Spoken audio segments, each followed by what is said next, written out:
Você já ouviu falar de Amós? Imagine um homem simples, sem formação religiosa, sem títulos, apenas um boieiro, colhedor de frutas silvestres. Ele não era filho de sacerdote, não estudou em nenhuma escola profética, não vestia roupas luxuosas, nem frequentava os salões dos reis. Esse era Amós, e um dia o céu falou com ele. E quando Deus fala, até o mais simples dos homens se torna a trombeta da justiça. Seu nome era Amós, um nome que ecoou entre os vales e subiu pelos montes de Israel. Um nome esquecido por reis, mas lembrado por Deus.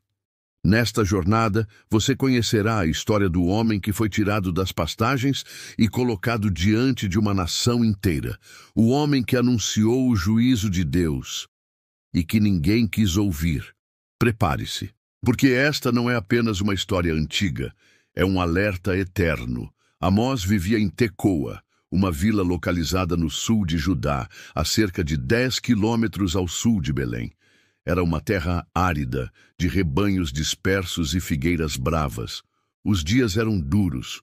O trabalho era simples, mas pesado. Amós era pastor de ovelhas e cultivador de sicômoros, uma fruta resistente que crescia longe dos luxos da cidade. Ele vivia da terra sob o sol abrasador, ouvindo o vento nas montanhas e o silêncio da criação.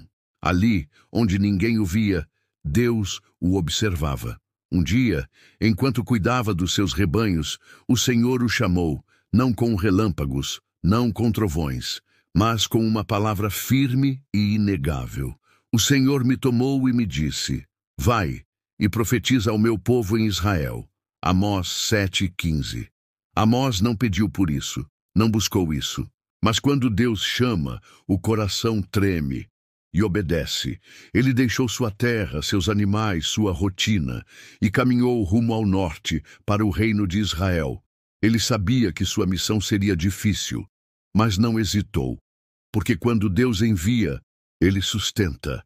Israel vivia uma era de ouro, pelo menos aos olhos humanos. Era o reinado de Jeroboão II. As fronteiras estavam expandidas, a economia florescia, as cidades estavam vibrantes, os mercados cheios, a corrupção dominava os tribunais, os ricos compravam sentenças, os juízes vendiam justiça, os pobres eram oprimidos, esmagados, ignorados, e o pior, tudo isso era feito em nome de Deus. O povo oferecia sacrifícios, cantava hinos, fazia jejuns, mas vivia como se Deus não visse. Eles vendem o justo por prata e o necessitado por um par de sandálias. Amós 2:6. Foi nesse cenário que Amós entrou.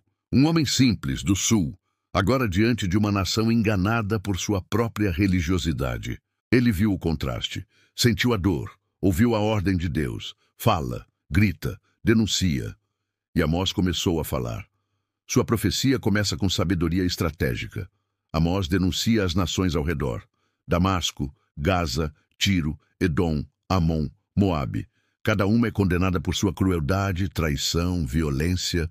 O povo de Israel ouve e concorda. Afinal, eram inimigos históricos. Mas então, Amós se volta contra Judá, o sul, e depois contra Israel, o próprio povo a quem ele foi enviado. Ele revela homens que se deitam com prostitutas nos altares sagrados, pessoas que bebem vinho comprado com o dinheiro tomado dos pobres, chefes que vendem sentenças por propina, mulheres que vivem no luxo enquanto seus irmãos passam fome. E então vem o golpe final. Aborreço as vossas festas, não suporto as vossas assembleias solenes. Deus não queria mais sacrifícios, queria justiça, não hinos, mas corações arrependidos. Mas ninguém queria ouvir.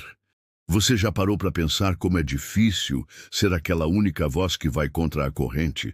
Hoje vamos conhecer Amós, um homem que enfrentou sozinho todo um sistema corrupto. Imagine a cena: Betel, o centro religioso mais importante do reino. Ali, Amós encara Amazias, o sacerdote-chefe, representante máximo da religião confortável, aquela que não incomoda ninguém. Amazias não suportou a verdade. Acusou Amós de rebelião e tentou calá-lo. Mas sabe o que Amós fez? Sem medo, profetizou a ruína daquele sistema corrompido. Não era briga pessoal. Era um embate entre a verdade divina e a conveniência humana. Deus mostrou a Amós 5 visões impressionantes. Como um filme em alta definição, cada uma revelava o juízo que estava por vir. Gafanhotos devastadores, fogo consumidor, um prumo que media a retidão do povo, um cesto de frutas maduras simbolizando o tempo do juízo e, por fim, o altar desmoronando. Mas a profecia mais assustadora não seria uma catástrofe natural, seria algo muito pior. Um silêncio. Enviarei fome sobre a terra, disse Deus, não fome de pão, nem sede de água, mas de ouvir as palavras do Senhor. Já pensou nisso? Quando ignoramos tanto a voz de Deus, pode chegar um momento em que o céu decide se calar. E não há deserto mais árido que o silêncio divino. Mas mesmo em meio a mensagens tão duras, Deus nunca abandona a esperança. No final do livro, ele promete restaurar o tabernáculo de Davi, uma promessa que aponta diretamente para Jesus Cristo, a verdadeira restauração que viria. Amós foi rejeitado, perseguido, ignorado, mas sua voz, essa nunca se calou. Até hoje ela ecoa, especialmente em tempos como os nossos, onde a injustiça se esconde atrás de sorrisos religiosos e discursos vazios. E você? De que lado está? Vai ser como Amós, firme na verdade mesmo quando sozinho, ou vai escolher o caminho confortável de ignorar a voz de Deus? A escolha é sua, mas lembre-se, onde há arrependimento sincero, sempre há esperança de restauração.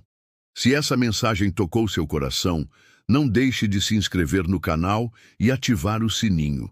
Juntos, podemos fortalecer nossa fé e fazer a diferença. Nos vemos no próximo vídeo.